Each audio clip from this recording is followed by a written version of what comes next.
This linear equation in two variables is written in standard form. Remember, standard form is where you have the x and the y terms on one side of the equation and you have the constant on the other side of the equation. We want to take this equation, which currently is in standard form, and we want to write it into the slope-intercept form. Remember, the slope-intercept form is where we have the y all by itself on one side of the equation. In fact, this is kind of the generic version of slope-intercept form. Mathematicians use this generic version all the time.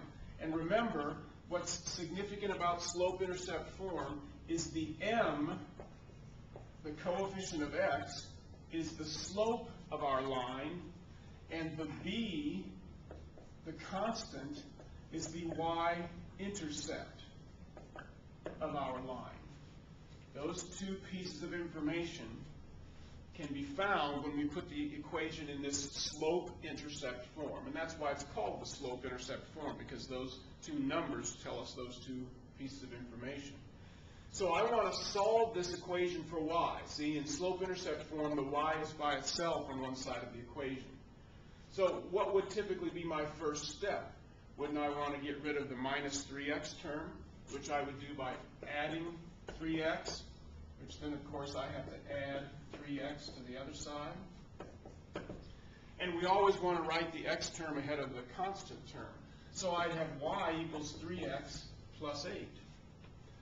Fortunately, my y term already had a coefficient of positive 1. So I now have that equation in slope-intercept form. So instantly, I could say that the slope of this line is 3. And that the y-intercept of the line would be 8, which means that the line crosses the y-axis at the point 0, 8. And those are two pieces of information that I can instantly determine when I've put my equation in slope-intercept form. Actually, it makes it very easy to draw the graph of the line then.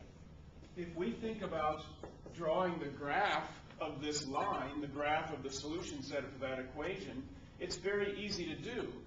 The y-intercept is the point 0, 8. So let's say this is 5 and this is 10. So we've got 5, 10. The point 0, 8 would be roughly there. And now, using the slope, I can find another point. The slope is 3. That's 3 over 1. Can't we think of it that way?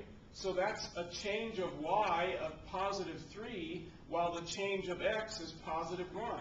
So if I start here where y is 8 and I go up 3, that would take me to 9, 10, 11. And then I go to a positive increase for 1. That would take me from 0 over to 1. So the point 1, 11 is also a solution for that equation. And that's very easy to see, isn't it? 1 times 3 would be 3, and 3 plus 8 would make y 11.